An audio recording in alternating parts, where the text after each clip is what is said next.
For 90 years and counting, New York City's legendary Apollo Theater has celebrated many of the biggest names in entertainment.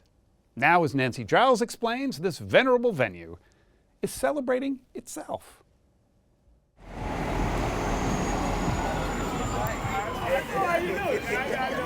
On Wednesday nights, the Apollo Theater in Harlem is one of the hottest tickets in town. Let's have a good night, okay? But there's no celebrity headliner.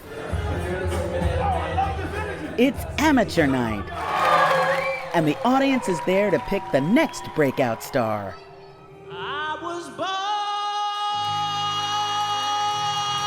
by the river.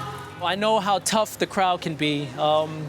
I know that's what makes this place legendary, what goes into it. It's been a long... Kyle Parks, a 23-year-old singer from Yonkers, New York, won the crowd over with A Change Is Gonna Come by Sam Cooke. I hate you make me nervous. Others Wrong thing. weren't so lucky. They're brutally honest, and just sometimes just brutal. It's not necessarily honest. Just wanted to say we're thrilled to have you all back. Marion Caffey is the longtime producer of the Apollo's iconic amateur night Love and happiness. and says it's the longest-running singing competition in history. Well, The Voice and America's Got Talent and American Idol and Star Search, and we are the great-grandfather of all of that. This was the blueprint.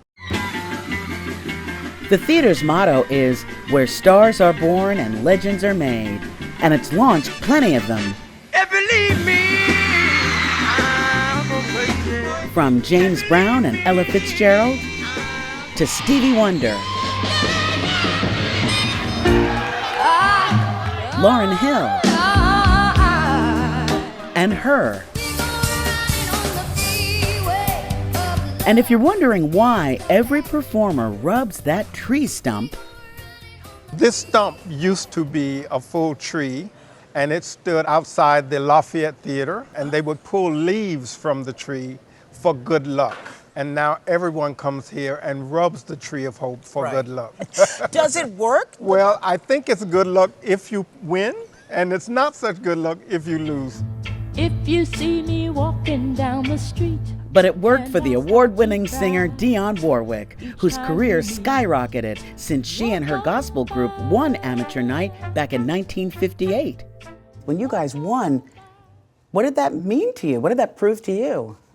Well, that we were good enough, first of all, and that we won $50. Warwick says going to the 1,500-seat theater was like going to school and getting a crash course in performing. And the old saying, it is so true. If you can make it at the Apollo, you can make it anywhere. They brought out the very best in you. Every single time I played the Apollo, it got better and better and better. And I mean, I felt like I was at home. But it wasn't always welcoming. Before it was the Apollo, it was a whites-only burlesque theater. In 1934, under new ownership and a new name, it opened its doors to everyone. One of the first to allow black and white patrons to enjoy the music together. After all, it's New York City. Right. And the black community was growing, and so it was basically a business model decision to allow black citizens in. Guthrie Ramsey is a music historian and says the story of the Apollo and the story of America are intertwined. It was a representative of anything that was going on in America. You could see the Apollo Theater reflecting that. It's all of our histories. Right. It's we all have a stake in it. During the Civil Rights Movement, the Apollo became more than just a performance space. We're sitting in and marching and doing all this and going to restaurants and they don't want to serve us and all that. We couldn't stay in any hotels. I mean, you were even performing sometimes at these places where you couldn't stay. No, exactly. Yeah, so It was a rough time, you know. But this theater was like a beacon, I guess. It was the right? It was the beacon. You know, it was the black music staple. It was just, you know, where the black acts came. Couldn't play nowhere else. I don't like you, but I love you. Motown great Smokey Robinson says the first time he and the Miracles performed here, he was a nervous wreck. They bombed. I was frightened to death to be at the Apollo Theater. Had we not had a record out and supposedly be professional at that point, that the guy with the hook would have came and took us off the stage because we were terrible. Were you? What do you mean you were terrible? We were just amateur. We were so terrible until Mr. Schiffman, the guy who owned the Apollo at that time, called Barry Gordy, who was our manager and stuff at that point, and told him he wanted his money back. Are you serious? I'm serious. He wasn't even paying us any money. In the decades that followed, as more places became integrated, the Apollo struggled financially and closed its doors more than once. Means we could have lost the Apollo, but we're still here. Actress and singer Melba Moore says she grew up watching shows at the theater and then got a chance to perform here. Melba Moore! And later became a guest host on It's Showtime at the Apollo, the TV version of Amateur Night. Okay, Nancy, I got to show you something. Yeah. Okay, come this way. Moore says this theater is something to be treasured. This is the very famous signature wall. Oh my God! Okay. I'm here. Okay, let me find me. Here I am.